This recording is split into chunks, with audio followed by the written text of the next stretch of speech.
No, no, no, no.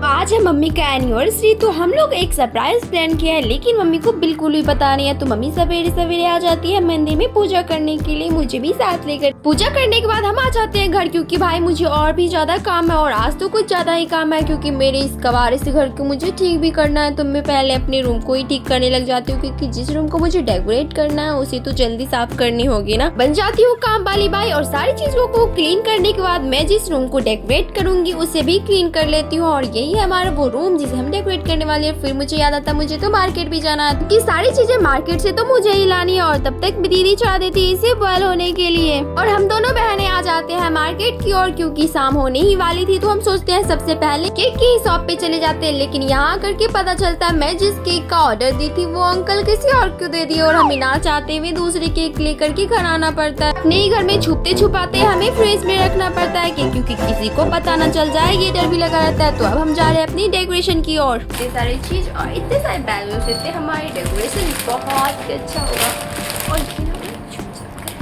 Anniversary वाला चाहिए था नाउ की हैप्पी बर्थडे। हो माय, पता नहीं क्यों मेरी मुसीबत मेरे पीछे छोड़ने का तो नाम ही नहीं लेती। मैं उससे एनिवर्सरी वाला बैलून मांगी थी और उसने हैप्पी बर्थडे वाला बैलून दे दिया।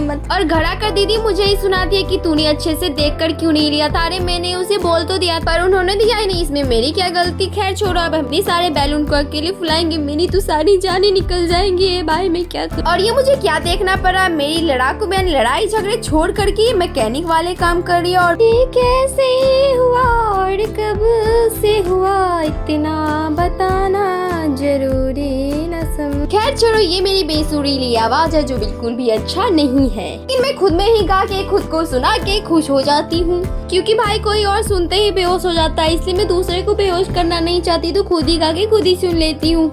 36 फुट की जुबान है, मेरा कद भले ही। वैसे ये किसका डायलॉग है कमेंट में जरूर बताइएगा। और बैलून फुलाने के लिए मैं अपनी छोटी बहन को लगा देती हूँ, और मैं आ जाती हूँ दीदी की हेल्प करने के लिए, क्योंकि आज इतना सारा चीज बनाना है और अकेले तो हो नहीं पाएगा। तो मैं आ जाती हूँ दीदी की हेल्प करने के लिए। दीदी तो पहले ही सारी चीजें रेडी करके रखी हुई थी, सिर्फ अब बनाने की देरी थी, तो वो भी दीदी ही बनाई, क्योंकि मेरे से ज्यादा टेस्टी दीदी के हाथ के ही खाना लगते हैं। हमारे छोले और रायता तो तैयार हो चुके थे, तो अब बारी है पूरियाँ की। तो दीदी पूरियाँ भी सेक ही रही थी। सब पूछे जा रहे थे ये सब क्यों बना रही है, तो मैं बोलती हूँ आज मम्मी का एनिवर्सरी है, इसलिए मैं सोचती हूँ कि ना आज कुछ अच्छा बना के खाएं, क्योंकि हमारे सरप्राइज वाले प्लान के बारे में तो घर में किसी को पता नहीं है, सिर्फ मुझे और मेरी बहनों को पता है। तो अब हम आ जाते हैं डेकोरेशन के लिए, क्योंकि भाई काफी ज्यादा रात भी हो चुकी थी। और भाई अब ये होता है छोटी ट्रेल का आगमन, जो इतनी ज्यादा लेट से आई, मुझे तो बहुत ज्यादा गुस्सा आ रहा था। मैं तो इसे सुबह ही बुलाई थी, लेकिन ये रात की 9:30 बजे आ रही है। और भाई मेरी हेल्प करने के बजाय तो मेरे और सारे काम बढ़ाई जा रही है, मुझे तो इसका और भी ज्यादा गुस्सा आ रहा है। मैं बोलती हूँ इसे बैलून को नीचे लगाओ, तो ये बोल रही है नहीं ऊपर लगाऊंगी, इसलिए मैं एक थप्पड़ लगा देती हूँ, तो ये बोलती है मैं तो अभी से फोन ही डालूंगी।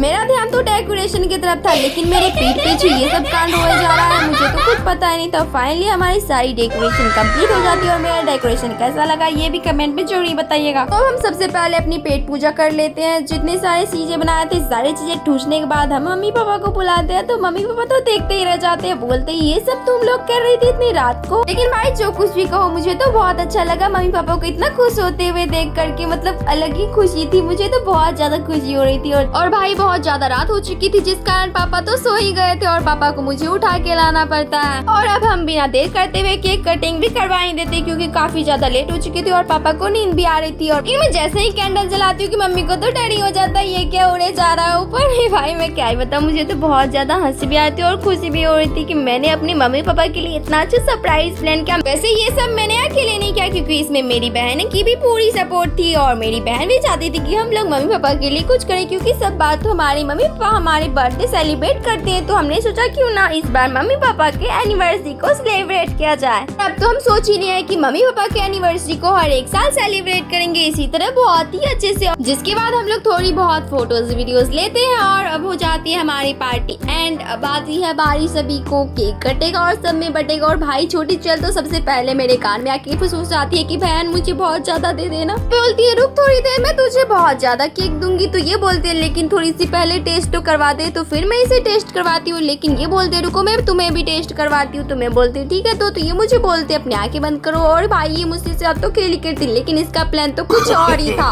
अब तो मेरा पारा 7वें आसमान पे चले गया। मैं तो सोच रही कब वो मिले और मैं उसे केक में डुबा डुबा के मारूंगी। मैं तो उसे छोड़ने वाली नहीं। खैर छोड़ो, अब मैं अपनी केक एंजॉय करती हूँ और उसे तुम्हें कल बताऊंगी कि क्या होता है केक लगाना। Thank you.